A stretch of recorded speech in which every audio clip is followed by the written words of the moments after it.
요즘 한중일 삼국관계를 보면 우리 기성세대들이 갖고 있었던 그동안의 보수적이고 진보적이었던 두 가지 입장과 다른 특히 20대들에게는 그런 다른 양상으로 삼국관계를 갖고 있습니다.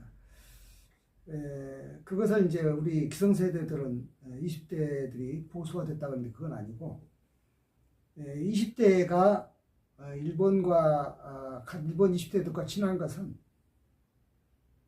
한일 간에 친한 것은 우리 기성세대가 친일하고 반일했던 그거하고 좀 색이 다릅니다. 우리 기성세대 친일은 일본에 대해서 우러러보면서 친한 것이고 또 반일은 물론 반대지만 20대는 20대가 친일하는 것은 그 기성세대 우러러보면서 친일한 게 아니고 그냥 대등한 거예요. 친한 거예요. 사실 20대들끼리는 한일 간 20대들끼리는 오히려 일본이 한국 그 20대들을 굉장히 부러워하고 좋아합니다. 그래서 물론 또 서로 상호 좋아한 것이고 중국도 또 그렇습니다. 중국도 우리 20대들이 중국 20대들과 서로 사이가 안 좋은 것은 중국 20대들이 그네들이 그 개혁개방 이후에 태어났기 때문에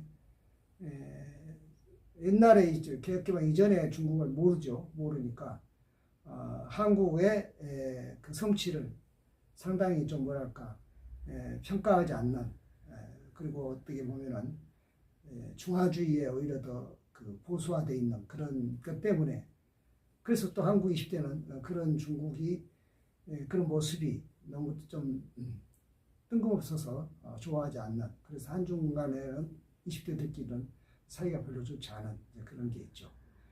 그러니까 이것은 이제 무슨 우리 그 60대, 70대, 80대들이 보수화된 거하고는 전혀 다른 양상이라는 것입니다.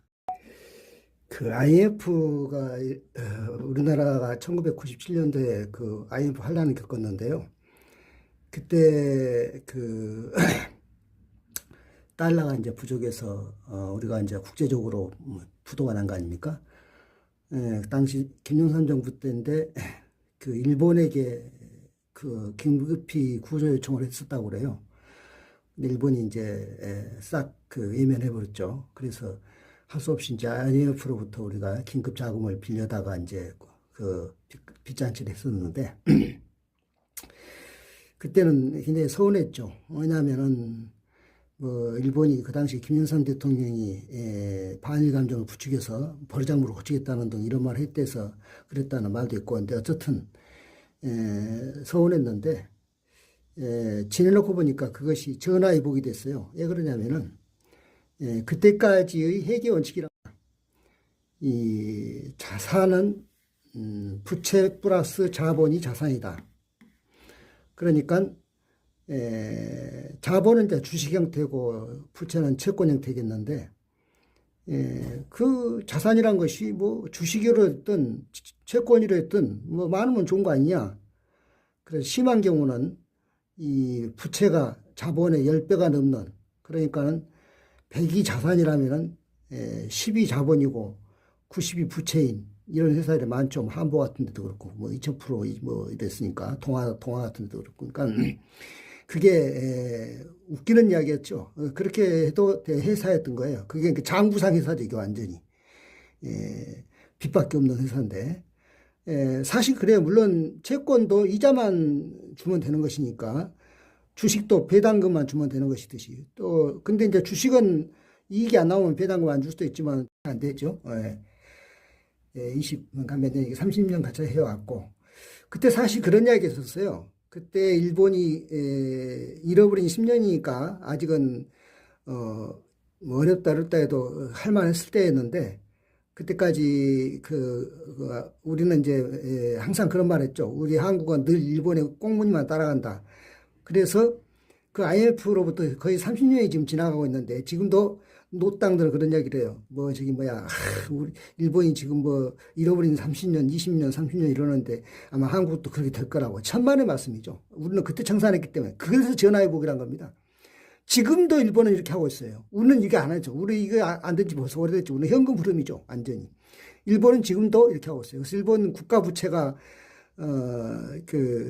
많고, 그런데 그것이, 그러니까 이런 거죠. 장부상의 국가는 여전히 세계 G2, G3니까, 자산이 있으니까, 뭐 상관없다. 이런 식이죠. 그래서 아날로그 시대에 도취돼가지고, 그때의 뭐 수온이라든가, 뭐, 유명하잖아요, 일본. 뭐 자동차로 하면은 뭐 토요타라든가, 뭐 그런 것들의 그런 잠에 취해서, 여전히, 있다가 지금 요새 이제 인제사, 거기는 지금 팩스로 문서 보내고 도장으로, 인감도장으로 하는 거 유명하잖아요.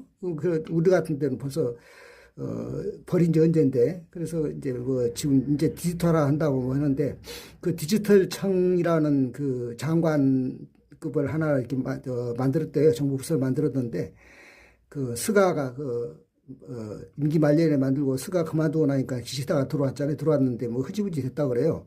그러니까 그렇게 하고 또 뭐 요즘 뭐 이제 막 어떻게 디지털화 한다고 애를 쓰는데 쉽지 않죠. 그것이 이제 그만큼 어려워진 것인데 우리는 그래서 일본의 잃어버린 20년, 30년을 따라갈 일도 닮아갈 일도 없고 왜냐하면 방향이 다르니까요. 우리가 차라리 뭐 잘 안 되고 설령 뭐 망할 만큼 뭐 어려워도 일본식으로는 안 된다는 이야기죠. 이런 식으로는 안 된다는 이야기. 그러니까는 현금 흐름으로 바뀌었는데 그것이 무엇이 우리가 쓰라리긴 했지만은 IMF 환란을 겪었기 때문에 그 당시에 털어버렸기 때문에 부실을 그래서 어쩜 일본이 그 당시에 뭐 구제금융을 해줬더라면은 거꾸로 우리가 그냥 일본의 잃어버린 10년, 잃어버린 20년, 잃어버린 30년을 닮아갈지도 모르는데 그런 쪽으로는 안 된다는 것이 하나의 차이가 있고요.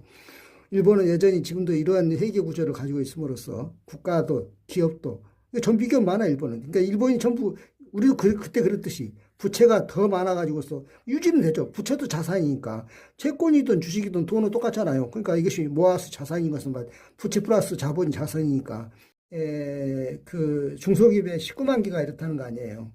우리는 이미 이런 것은 이제 존재하지도 않는데 우리는 이런 회계를 이제 사용하지 않아요. 현금 흐름이 안 되면 필요 없는 것이죠. 택도 없는 것이고 뭐 신용카드로 뭐 구매하고 이런 것도 다 그렇지만은 일본은 신용카드라는 게 지금도 현찰이 많이 쓰이고 있다 하잖아요. 그리고 이제 일본은 주민등록번호 같은 것이 없기 때문에 디지털화하기 어렵다 그래요. 뭐 그런 것은 여담이고 그것이 하나의 참고가 되겠습니다. 그래서 우리가 어떻든 한일 관계에서 역전됐는데 그 역전된 여러 가지 제일 중요한 거는 우리가 IMF 환란을 겪었다는 것이 전화위복이 되었고 그 뒤로 바로 디지털 김대중 정부가 디지털 정부를 만들어서 하려고 시작했던 것이 열매를 맺어가지고 지금 세계적으로 이제 하필 또 AI라든가 또는 4차 산업이라든가 이런 것에 우리가 지금 편성을 해서 제대로 길을 가고 있는 것이죠.